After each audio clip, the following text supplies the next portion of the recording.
국내 증시의 변동성이 확대되면서 투자자들의 불안감도 커지고 있습니다. 이번 주에는 추석 연휴가 있어서 증시가 잠시 쉬어갈 것으로 보이는데요. 연휴 첫날 미국에서는 도널드 트럼프 대통령과 조 바이든 민주당 대선 후보의 1차 TV 토론이 열리는데요. 과연 누가 승기를 잡을지, 추석 이후 국내 증시는 어떤 변화가 있을지 베스트 애널리스트 김용구 삼성증권 연구원 전화로 연결해서 알아보겠습니다. 연구원님 안녕하십니까? 네, 안녕하십니까? 네, 역시 증시의 관심은 이 기술주들의 조정이 월가에서 더 계속될 것인가 아니면 끝나가는 것인가 좀 판단하기가 어려워요. 지난주 금요일 25일은 좀 반등을 했는데 상황을 어떻게 평가하십니까? 좀 경제 전반적인 좀 거시적인 부분과 그리고 이제 테슬라라든지 니콜라로 이제 표방되는 이제 이 개별 기업단의 이슈가 좀 맞물린 데 따른 어떤 증시 조정 아니겠는가라는 생각을 좀 해볼 수 있을 것 같은데요. 네. 아무래도 9월 달을 기점으로 해서 이제 국내 증시 성격 자체가 사실은 그간 시장을 끌고 왔었던 거는 이 국내외적으로 이 정책들에 대한 그 긍정적인 기대감 이런 부분들이 아무래도 핵심적인 견인차로 작동을 했었습니다만은 네. 9월 기점으로 해서 아무래도 시장 성격 자체는 이 정책보다는 이 정치적인 불확실성이 조금 이제 고조되는 이런 어떤 역학관계가 좀 이제 변하는 어떤 변곡점으로 좀 접어드는 상황인데 이러한 부분들이 전체적으로 이제 경기나 정책 공백 측면에서의 어떤 고민들이 커가는 가운데 이 개별 기업들의 어떤 노이즈가 가세했던 부분들이 관련된 어떤 증시단의 어떤 성장주의 어떤 홍역으로 좀 파급되지 않았나 이렇게 좀 보고 있어요. 네. 지금 말씀하신 게 개별주들의 노이즈 문제를 지적하셨는데 뭐 아무래도 전기차인 테슬라 또 수소차인 니콜라의 그간의 주가 급락과 이 변동성이 커졌는데요.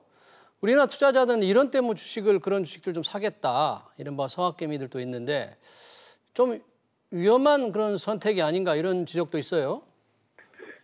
가장 이제 핵심적인 가늠자는 결국은 아무래도 이 실적 펀더멘탈에 대한 분명한 어떤 판단이 가장 중요한 시점 아니겠는가라는 생각을 해봅니다. 뭐 앞서 이제 말씀하신 대로 결국은 어떤 미래 혁신 모빌리티 관점에서 봤을 때 테슬라냐 뭐 아니면 니콜라냐 이런 식으로 이제 어떤 세간의 관심이라든지 이런 쪽으로 양분이 돼 있었습니다만 어쨌든 현 시점에서 밝혀지고 있는 부분들은 이 테슬라로 어떤 표방되는 어떤 이 실적 펀더멘탈이라든지 앞으로 어떤 미래 혁신적인 변화를 주도할 수 있는 어떤 능력이 있다라는 어떤 판단을 갖고 있다면 지금 현재 단기적인 주가 부침은 중장기 시각화에 이제 싸게 살 수 있는 기회로 활용하심이 지극히 타당하다 이렇게 볼 수 있겠습니다만은 니콜라처럼 전혀 어떤 펀더멘탈 측면에서의 어떤 여지가 제한된 상황에서 단순히 그냥 이슈성, 테마성, 수급성으로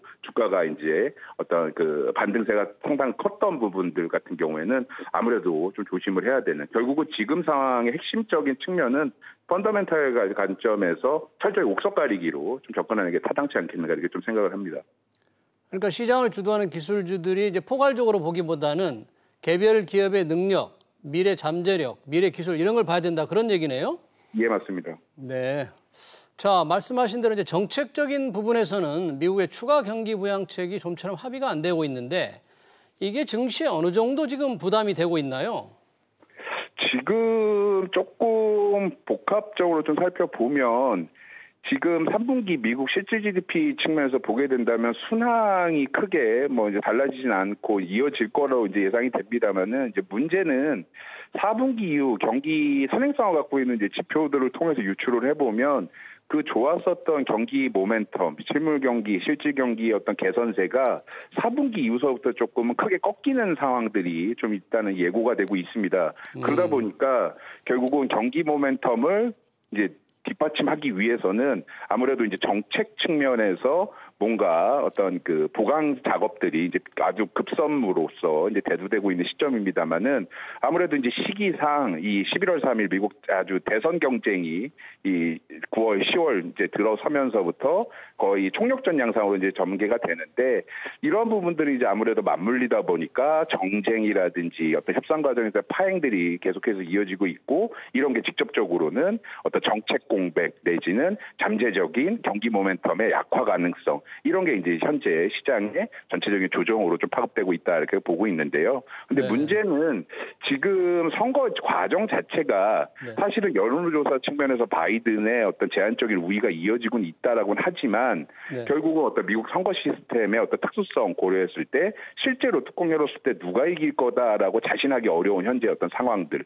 그리고 초박등 상황이 이어질수록 정쟁이라든지 정치적 갈등이 상당히 또 커질 가능성이 높다라는 점 또 거기에다가 지금 회기 자체가 이제 얼마 남지 않았다라는 점 고려해 보면 네. 결국은 추가 부양책이 이번 회기 안에서 통과될 가능성은 좀 그렇게 희박하지 않는가 그렇기 때문에 대선 이후로 좀 딜레이될 수 있는 부분에 대해서는 좀 염두를 해두셔야 되지 않을까라는 생각을 해봅니다.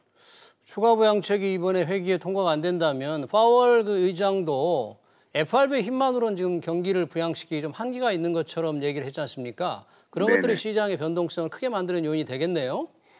아무래도 이제 그러한 어떤 사전적인 경계감이라든지 우려들이 최근 시장의 어떤 업앤다운 행보를 통해서 좀 녹아나 있지 않는가 네. 이렇게 좀 보여지고요. 네. 지금 대선 말씀을 해주셨는데, 근데 우리 시간으로 30일 아침에 1차 TV 토론이 있지 않습니까? 예. 뭐 어느 쪽이 승기를 잡을지는 모르겠습니다만 혹시 트럼프와 바이든이 어느 쪽이 이기느냐, 어느 쪽이 승기를 잡느냐에 따라서 시장에 미치는 영향도 크게 달라질 가능성이 있습니까?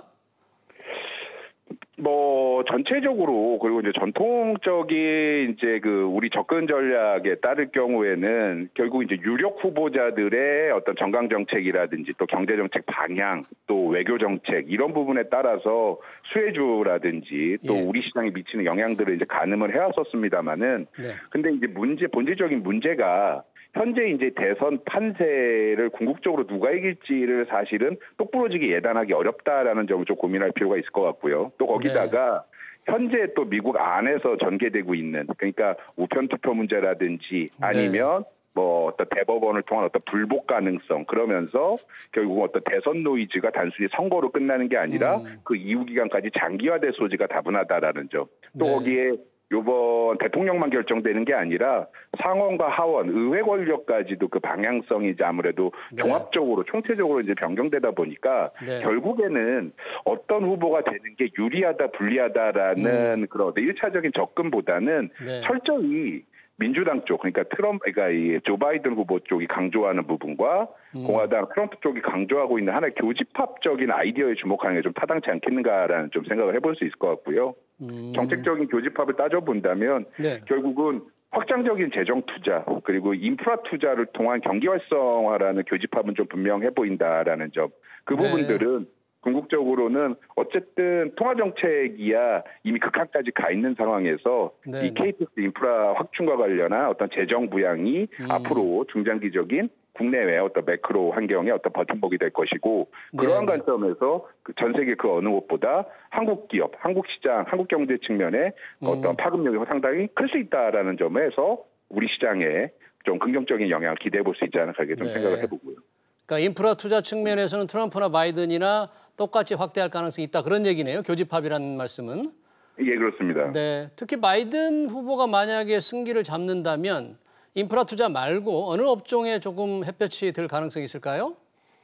지금 일단은 직접적으로 인프라 투자라는 통로는 양쪽 모두 같습니다만 이제 그 세부적인 결 자체는 조금 상이한 부분이 있죠. 그러니까 트럼프는 지난 4년간의 정권을 통해서 알다시피 결국은 전통적인 어떤 화석 에너지라든지 아니면 뭐 국경장벽과 관련된 기초적인 어떤 SOC 인프라 투자 쪽에 집중할 가능성이 좀 커 보이고 그리고 이제 조 바이든 같은 경우에는 어쨌든 오바마 케어의 어떤 계승이다라는 점에서 낙후된 헬스케어, 보건복지 인프라 쪽과 함께 신재생 에너지에 대한 투자가 좀 아무래도 좀 집중될 가능성이 높은데 근데 사실은 이제 시장 초점 자체가 백악관의 주인이 누가 되느냐에 맞춰져 있습니다만 어쨌든 의회 권력까지 같이 맞물려서 좀 판단하는 게 좀 중요하지 않겠는가. 결국은 뭐 대통령 혼자 독불 장군으로 처리할 수 있는 게 아무래도 한계가 있기 때문에 의회 권력 변화가 상당히 좀 중요한데 만약에 상하원 모두 민주당이 장악하고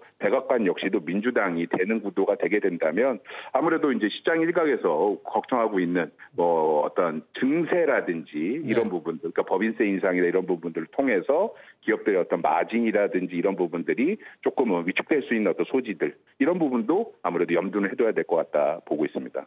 네. 증세도 그렇고 기업 규제 측면에서도 바이든이 조금 더 적극적인 편인 거죠? 결국은 이제 의회 쪽에서 민주당이 아무래도 득세를 하게 된다면 그런 부분들을 조금 어떤 세간의 우려들을 맞서면서 이제 밀고 갈 수 있는 아무래도 리더십이 생기는 거니까요. 네네. 그런 쪽들이 아무래도 좀 노이즈로 불거질 수는 있겠다라고 보고 있습니다. 지금 말씀하시는 대로 미국에서는 이제 30일 아침 우리 시간으로 TV 대선 이 토론이 굉장히 큰 변수가 될 것 같긴 한데 우리 시간은 그날부터 이제 휴장이란 말이죠.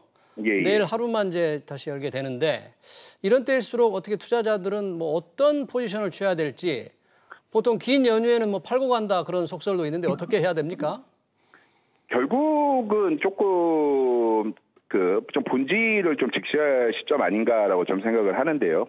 결국 이제 미국 대선과 관련해서 본다면 결국 이제 이 대외적인 어떤 정치적 불확실성들로 인해서 이런저런 또 개별적인 악재들과 맞물리면서 이제 증시 측면에서의 어떤 뭐 부담이라든지 고민들이 상당히 가중되고 있는 시점인 건 분명합니다만은 어쨌든 그 본질과 생리를 한번 생각해 보면 결국에는 다분히 악재의 성격 자체가 시한부 리스크다라는 점 고려해 볼 필요가 있을 것 같고요. 또 궁극적으로 내부적인 악재라기보다는 다분히 대외의 어떤 펀더멘탈보다는 다분히 어떤 심리적인 악재에 준한다라는 부분들을 고려할 필요가 있겠다.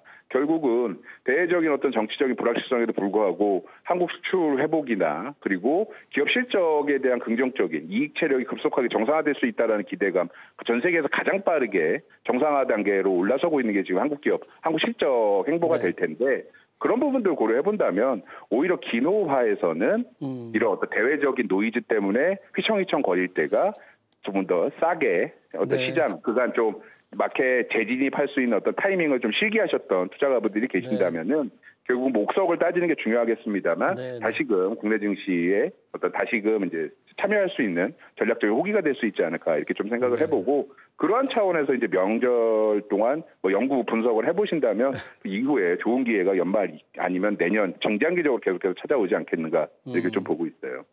뭐 시장에 재진입할 이제 기회를 찾기 위해서 연구를 하는 것도 사실 쉽지는 않은 일인데 우리 이제 김용기 의원께서 보시기에 시장 이후에 시장을 주도할 그런 업종은 뭐가 될 것 같습니까? 그동안 이끌어온 성장주들이 여전히 힘을 받을까요?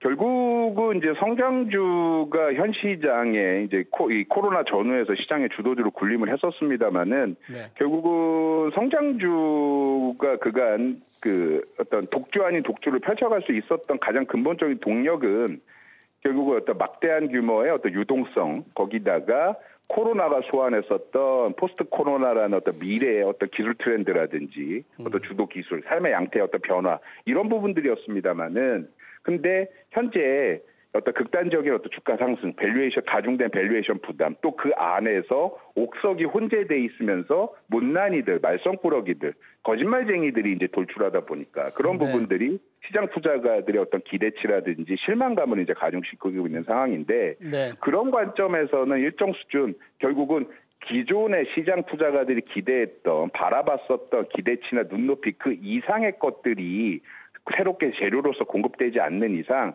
사실은 그전과 같은 주가 행보를 펼쳐가기는 어렵다라는 점을 좀 고려할 필요가 있을 것 같고요.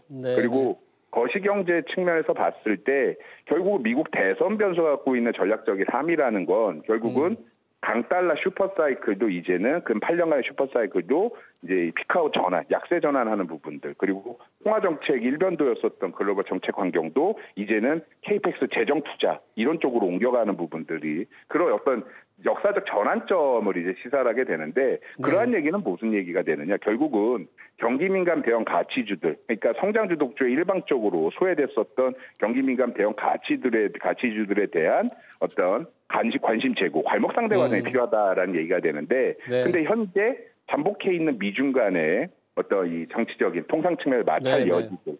또 거기에 중립 이하의 신흥국 경기 여건들 또 지금 신흥국 아직 진정되고 있지 못한 이 코로나 관련된 파장들 고려해 본다라면은 경기 민감 대형 가치주 가운데 이 우리가 흔히들 시클리칼이라고 표현하는 소재 산업재 이런 쪽 중후장대한 쪽보다는 결국 미국이나 선진국 소비 경기에 연동하는 IT 자동차 대표주들에 대한 어떤 비중 확대에 절대적인 호기가 된다. 이런 부분으로 전략적 우선순위를 좀 설정할 수 있을 것 같아요. 네, 경기 민감주 관련 소재 부품 이런 데 좀 주목하라 그런 말씀이시네요. 아닙니다. 소재 산업재는 중국의 전방위적 회복 이후의 과제가 될 거고 네. 지금 현재는 IT, 그러니까 결국 반도체 2차 전지 그리고 자동차 대표주를 싸게 살 수 있는 어떤 전략적 호기다 이렇게 판단하고 있습니다. 네, 추석 연휴 이후에 우리가 좀 주목해봐야 할 투자 일정이라든지 변수들이 좀 있습니까?